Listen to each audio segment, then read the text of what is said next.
Estimados colegas docentes del país, una vez más, un saludo cordial para todos ustedes. En esta ocasión me voy a permitir hacer una ligera explicación sobre cómo los maestros vamos a ser evaluados próximamente, ya que hay muchos compañeros que me han preguntado respecto a este tópico. Por lo tanto, me he permitido hacer unas diapositivas para hacer una ligera explicación y con esto compartir con los maestros que vamos a ser evaluados muy pronto. En primer lugar, queremos manifestar de que los docentes debemos tener algunas competencias. En este gráfico me permito señalar de que el maestro debe ser comprometido con la educación, debe estar preparado, innovado, organizado, debe ser tolerante, abierto a preguntas de los alumnos, contador de historias para motivaciones, debe ser innovador, debe ser entusiasta en las nuevas tecnologías, debe ser sociable, debe ser friki, o sea, ser obsesionado por la educación.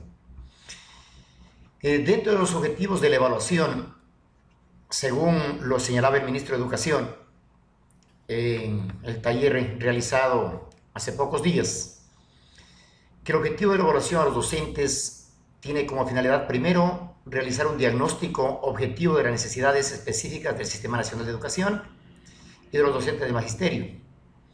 Además de eso, el objetivo es fortalecer las políticas públicas enfocadas al mejoramiento de las competencias docentes y, por ende, la capacidad para atender las necesidades de aprendizaje de los estudiantes. Y finalmente, mejorar el Sistema Nacional de Educación con el señalamiento de políticas oportunas para alcanzar la excelencia educativa. ¿Quiénes vamos a ser evaluados en esta ocasión? Las pruebas del maestro se evaluarán a los docentes del Magisterio Fiscal que tienen nombramiento definitivo y provisional, y aquellos que participaron en los concursos de mérito de oposición Quiero Ser Maestro y que desean mejorar su calificación para alcanzar su nombramiento definitivo. Los maestros que participaron del proceso de recategorización y ascenso el año anterior no serán evaluados en la primera fase, o sea, esto en el mes de abril, sino a partir del mes de agosto, en la segunda fase. Esta va a ser la primera evaluación y no serán consideradas evaluaciones anteriores, es decir, todos empezamos de cero, lo que significa que aquellos que hemos sido evaluados anteriormente y que por A o B razón no se obtuvo una excelente calificación, en esta evaluación lógicamente va a ser nueva prácticamente, o sea, equivale a eliminar las evaluaciones anteriores. ¿Cómo y cuándo seremos evaluados? La evaluación se realizará en tres fases. La primera va a ser en el mes de abril hasta el mes de junio de 2016 y se aplicará una prueba de saberes disciplinares y el cuestionario de factores asociados. Este último evalúa el contexto sociocultural del docente. En la fase número 2, que se va a efectuar en el mes de agosto y septiembre de 2016, se va a evaluar las dimensiones de gestión del aprendizaje, liderazgo profesional, procesos que se llevarán a cabo con la aplicación de una evaluación de pares, o sea, entre compañeros. Además, pues los docentes serán evaluados por los directivos, por los estudiantes y por los representantes a través de cuestionarios. Y en la última fase o fase 3, que será a finales del año, entre octubre y noviembre de 2016, se medirá la gestión del aprendizaje en cuanto a hábitos sociales, emocionales, liderazgo profesional a través de rúbricas de evaluación y pruebas de base estructurada. Los componentes y dimensiones importantes que rigen dentro de la evaluación será, primero, se va a evaluar lógicamente lo que tiene que ver con el saber, o sea, se explora el dominio de los conocimientos específicos en los distintos campos que el maestro enseña. Otro componente es el saber hacer, es decir, pues se refiere a la capacidad para diseñar estrategias que permitan desarrollar el proceso de aprendizaje en el aula. En tercer componente tenemos al saber ser, es decir, que en esta evaluación se explora las habilidades que tiene el maestro para conocer, investigar y mejorar su práctica docente. Y finalmente, un componente importante es saber estar. Aquí se indaga en la capacidad de investigación y en las habilidades que demuestran los maestros para entender las emociones propias y de los demás. A continuación, me voy a permitir hacer un pequeño resumen en qué realmente va a consistir la evaluación. El modelo y los estándares de desempeño profesional está basado pues, en 4 dimensiones, 8 dominios y 17 componentes. En este cuadro pues, tenemos los 17 componentes diseñados lógicamente en cuadros que señalan lógicamente cada uno de los dominios y las dimensiones. Los pilares a explotar en cuanto a las dimensiones, a las 4 dimensiones, son: la primera dimensión tiene que ver con los saberes disciplinarios, o sea, lo que el maestro conoce de la asignatura que dicta o de las asignaturas que dicta. La segunda dimensión tiene que ver con la gestión del aprendizaje, o sea, cómo el maestro enseña o qué prácticas o qué técnicas aplica el docente en el aula. La tercera dimensión tiene que ver con liderazgo profesional, o sea, cómo el estudiante trabaja con los estudiantes, sobre todo con los padres de familia, como un líder prácticamente profesional. En la cuarta dimensión tiene que ver con las habilidades sociales y emocionales. Estas son las 4 dimensiones que se evaluarán, y para ello me voy a permitir hacer un enfoque general respecto al maestro y el aprendizaje. El maestro acompaña el aprendizaje del estudiante a lo largo de su vida escolar. Se convierte en un mediador de conocimientos, saberes, costumbres, ideas, sentimientos, proyectos y deseos. Es un referente para los estudiantes, o sea, prácticamente es el espejo en la cual los estudiantes se guían para seguir sus pasos, porque el maestro debe ser un líder, debe ser un alto dirigente, un dirigente correcto, y debe ser un guía adecuado. La práctica docente puede ser positiva o representar un obstáculo de desarrollo, obviamente, si el maestro no se acoge lógicamente a lo que realmente debe ser el maestro con vocación. Entonces, por eso es que yo siempre manifiesto de que el maestro, para ser maestro, debe primeramente, antes de serlo, pensar si en realidad tiene vocación para ser maestro. No todos tienen vocación para ser maestro, y de hecho, lógicamente, existen maestros que tienen vocación, y hay otros que no son maestros de vocación. Sin embargo, lógicamente, este tipo de evaluación también trata de analizar eso, si el maestro se entrega a la educación. Dentro de la práctica, que es indispensable conocer que el maestro debe en primer lugar tener sus conocimientos, debe tener habilidades sociales y emocionales para convivir con sus estudiantes y con la comunidad, lógicamente, donde se desarrolle. La capacidad de reconocer la complejidad del aprendizaje y la de su propia labor. Tiene que ser un planificador, tiene que ejecutar en forma práctica la docencia y la flexibilidad para acompañar el aprendizaje de los estudiantes. Debe ser flexible. En cuanto a los dominios, de los 4 dominios que hablábamos anteriormente, el dominio A, o el primer dominio, tiene que ver con la parte disciplinaria y curricular, o sea, los aprendizajes propiamente.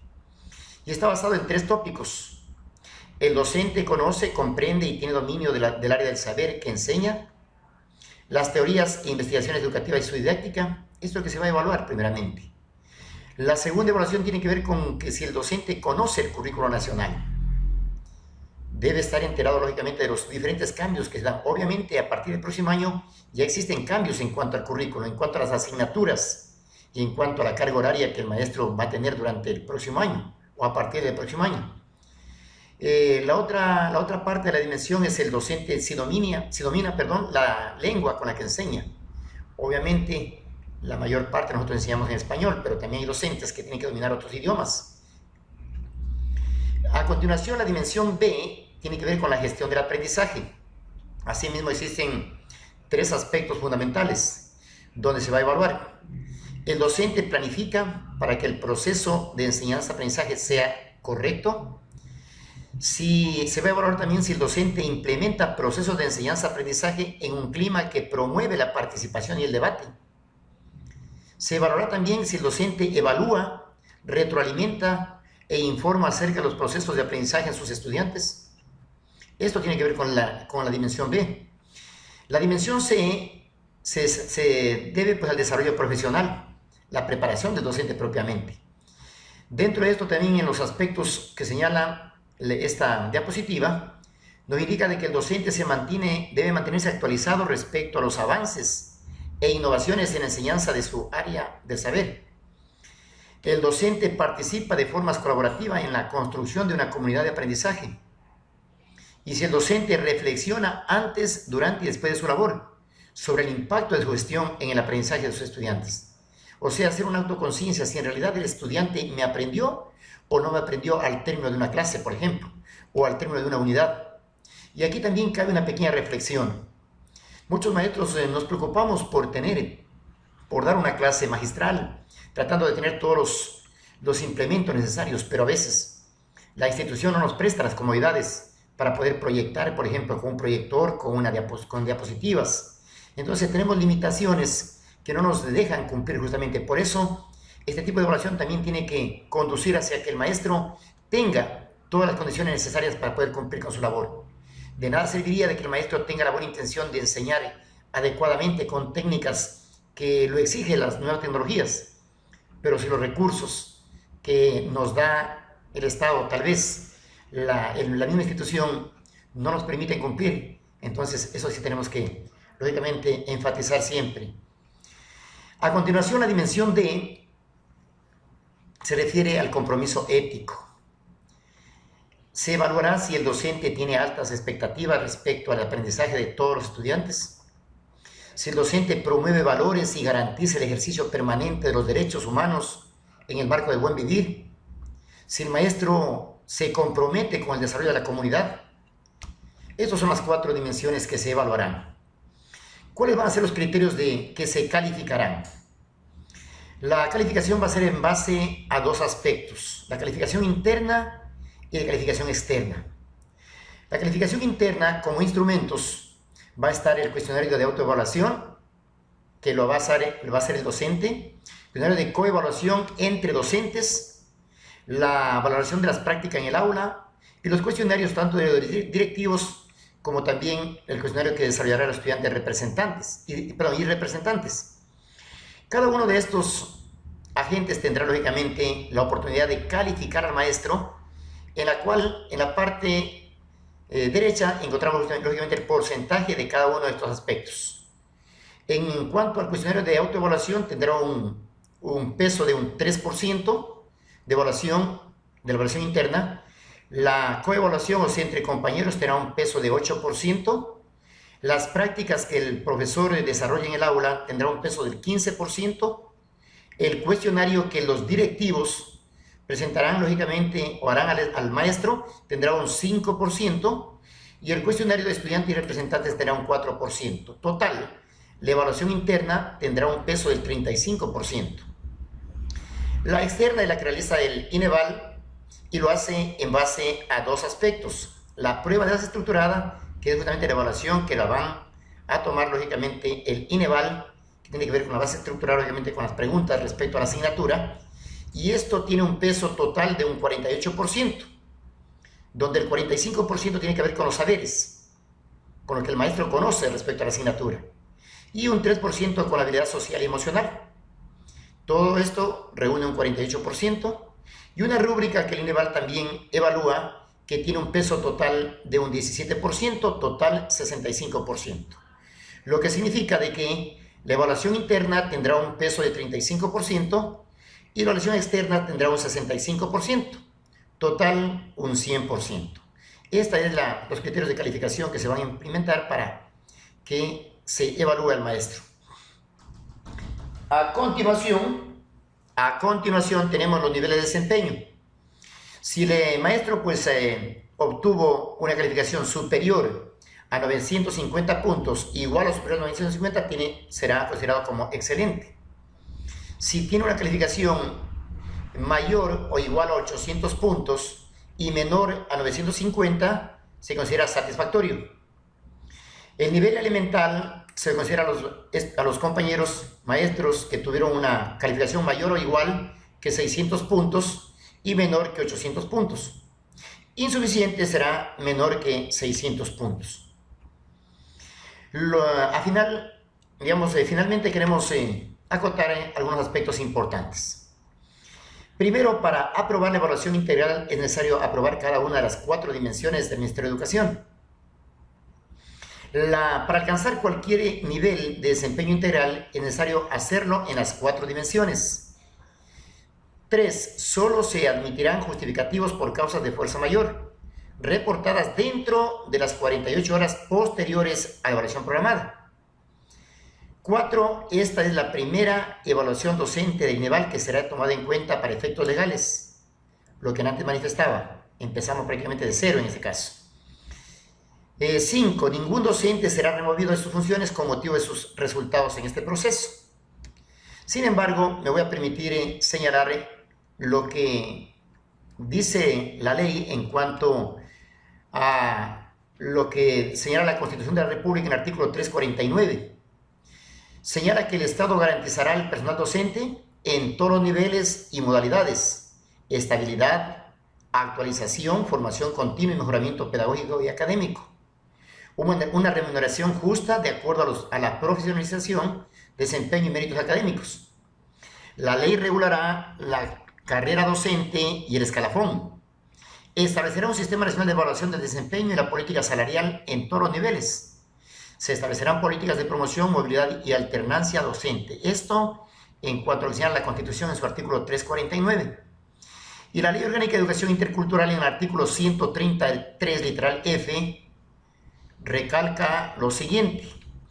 Quienes hubieran reprobado la evaluación de desempeño obligatorio por 2 veces consecutivas serán destituidos inmediatamente del cargo con la opción de reingresar al magisterio a través de los concursos de méritos y oposición o con opción de jubilarse en el caso de que ya los que tienen la edad o los años de servicio, en el caso de cumplir los requisitos necesarios o de recibir una liquidación de conformidad con la normativa vigente.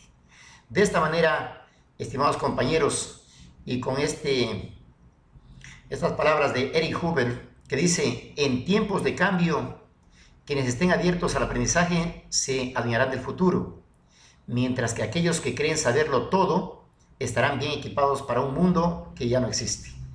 Eric Hoover. De esta manera, pues, estimados compañeros, queremos una vez más agradecer a todos los maestros de mi país, inclusive del exterior, que también visitan el canal Ecuadocentes 593, en el cual estamos siempre proyectando algunas situaciones que nos mantienen al día a los docentes. Gracias una vez más, compañeros. Ahí está mi número telefónico y, lógicamente, mi correo para cualquier aclaración u observación al respecto. Muchísimas gracias. Nos vemos en el próximo video.